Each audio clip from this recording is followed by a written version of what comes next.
Market Square here at Dagupan. And as you can see, there are still water, but it's going down rapidly. So these ones, the last time that we came here, it was up above our knees. But now, it's going down. Gusto nyo bumili, especially yung mga friends natin na hindi taga Pangasinan na gusto ng bagoong, dito po kayo bumili. I'm one of the owner of this. Okay. Yeah. So, he's also studying nursing, first year nursing in the same school as mine. Po ito sa inyo po. Oo, yung mga dried, galing sa ano yan? Bataan.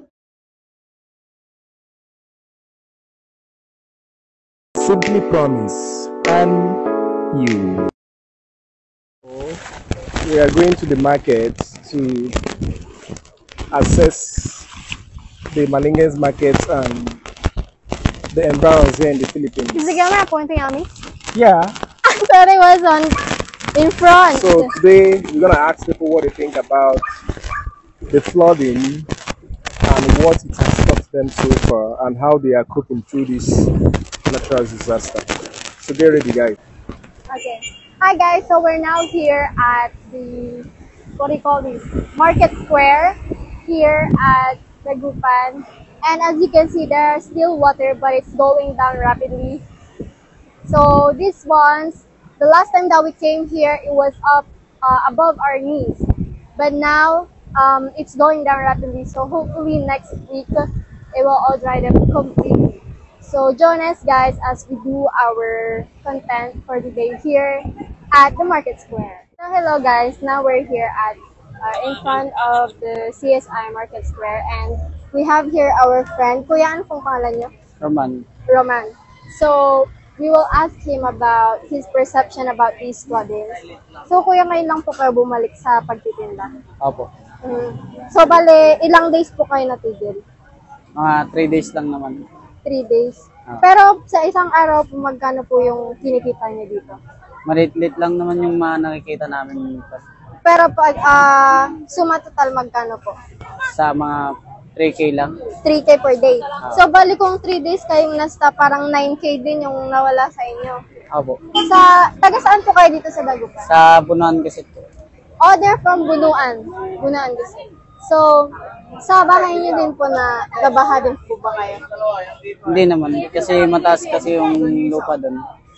Okay po. Pero nakakatanggap din po kayo ng mga rasyon, mga tulong, or hindi na po umabot doon? Hindi na umabot doon.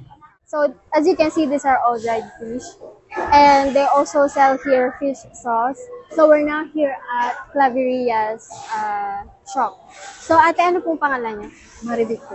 Maribik. So, kumusta naman po sa bahay niyo po? Nabaha po ba kayo? Nabaha nga, ma'am. Hanggang dito yung Hanggang dito po. Bali, may mga tulong naman po, may mga rasyon. Opo. Meron po. May mga supplier na halimbawa, yung mga relief, gano'n. Maraming dumating sa amin. Pero lagi po kayong nababaha kapag gantong umuulan. Ito lang. Ito lang po. Yes, ma'am. Nung nagawa yung mga kalsada. Di ba dati hindi naman tayo binabaha ng ganito? Pero, yung bahay niyo po ba is may 2-story? Or Hindi, ma'am. isang Basta bungalow po? Bungalow. Pero mataas yung ano niya. So, saan po kayo nag-evacuate? Wala, ma'am. Doon lang kami kasi may ano na yun dike. Kumbaga nadike na yun sa likod. Doon kami nag-i-stay pero pag matutulog na kami sa bahay. Sa bahay, dito po hindi po kayo nakapagsara naman? Hindi po. Diretso po kayong open kahit baha? Yes, ma'am. So, sa isang araw po, parang sa isang... Do not disturb. This is... So, sa isang araw po, magkano naman po yung kinikita niyo dito? Manit, ma'am, kasi walang bira yung tao. Okay. Kasi tubig. Pero yung rent niyo po dito, hindi naman po masyadong mahal? Tuloy-tuloy, ma'am. Okay. Saan po nanggagaling? Saan po kayo nagsusupply nito? Ito, ma'am. Ay, Yung sa inyo, pinagkukuhanan. po. Sa Lingayen, madam. Lingayen po lahat? Opo. Okay. Pero yung mga maala dito, ma'am. Okay po. So, bali lahat po ito sa inyo po? Oo. Yung mga dried, galing sa ano yan? Bataan. Bataan? Yes, ma'am. Yung tuyo namin, bataan yan. Oh, okay. Tapos yung mga ganyan, espada, dyan lang sa pantal, ma'am, yung galing. Okay po. May nagdi-deliver sa amin. So, if you see Ate Mary Vic here, dito po kayo bumili sa kanya. And sigurado okay yung mga paninda niya since itong mga to is galing sa Lingayen, sa Pangasinan. And yung sa mga dried fish naman is galing sa Bataan, sa ibang lugar. So, makikita niyo super fresh. So, kung gusto niyo bumili, especially yung mga friends natin na hindi taga Pangasinan na gusto ng bagoong, dito po kayo bumili. Okay, show them. Okay. Okay, hello guys. Now, we're also here with another friend. So we always buy from their store. So if you're here, they're behind the CSI Market Square. Yeah.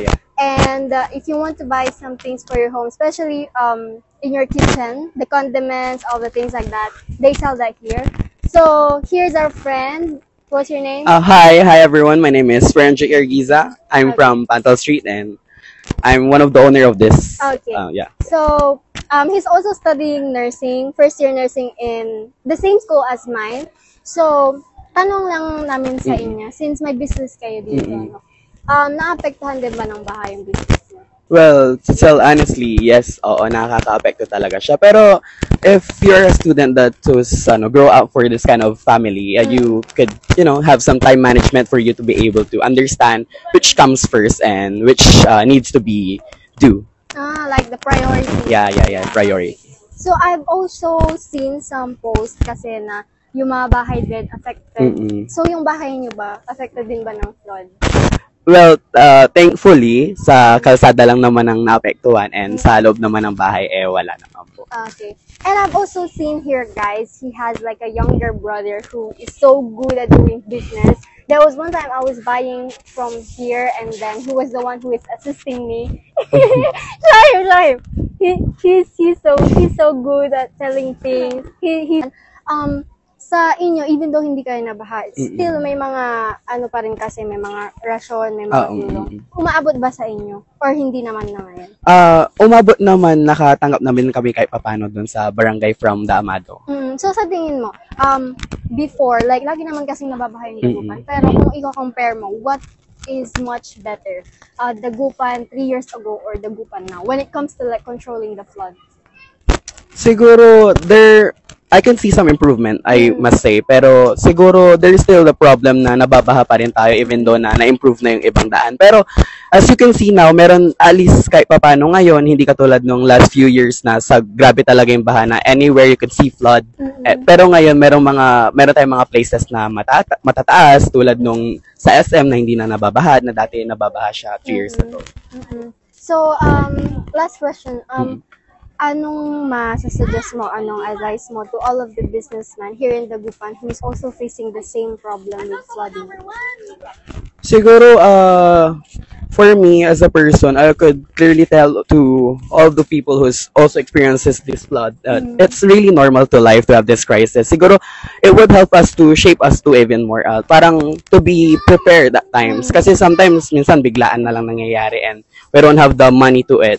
Pero siguro, this might be a lesson for us to be prepared to the next upcoming crisis if ever. Okay. Thank you so much. Thank you, ate. Thank you.